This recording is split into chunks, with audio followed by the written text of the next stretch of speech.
په نور الزام مه لګوئ، نو په تاسو به هم الزام ونه لګولی شي. بل څوک مه مجرموئ، نو تاسو به هم مجرم ونه ګڼلی شئ. معاف کوئ، نو تاسو به هم معاف کړی شئ. ورکئ، نو تاسو ته به واپس درکړی شي. نو ستاسو جولۍ ته به ستاسو برخه ښه منډلې دربلې ښه ډکه تر خولې خولې واپس میلاو شي. نو چې څنګه تاسو د بل ناپ تول کوئ، دغه رنګ به واپس ستاسو ناپ تول کولی شي. او عیسی هغې ته یو مثال هم ویلو چې ولې یو ړوند بل ړوند ته لار ښودلی شي څه؟ آیا دواړه به په کنده کې ونه غورځېږي څه؟ شاګرد د خپل استاز نه لوی نه وي، خو هر هغه څوک چې پوره تربیت حاصل کړي نو هغه به د خپل استاز په شان شي.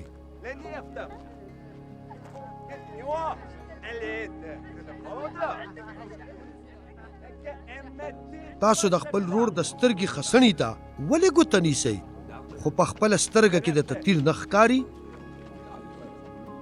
که څنګه خپل رور ته دا ویلی شي چې روره راشه چې ستا د سترګې نه دا خسنې وباسم، خو حال دا چې په خپله سترګه کې درته تیر نه ښکاري؟ ای ریاکاره، اول د خپل سترګې نه تیر وباسه، نو بیا به ستا سترګې وغړېږي چې د خپل رور د سترګې نه خسنې وباسې.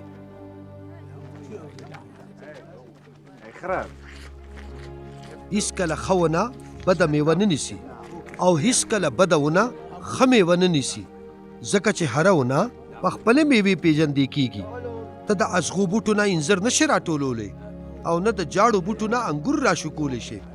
ښه سړی به د خپل زړه د خزانې نه ښه څیزونه راوباسي، او بد سړی به د خپل زړه د بدې خزانې نه بدې خبرې وباسي، ځکه چې کمې خبرې چې په خوله راځي هغه د زړه نه راوځي.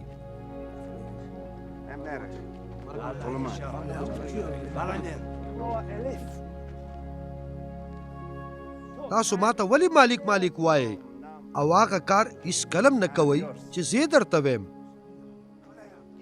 هر هغه څوک چې مال راځي او زما خبرې اوري او عمل پې کوي، نو زه به تاسو ته وښیم چې هغه د چا په شان دی.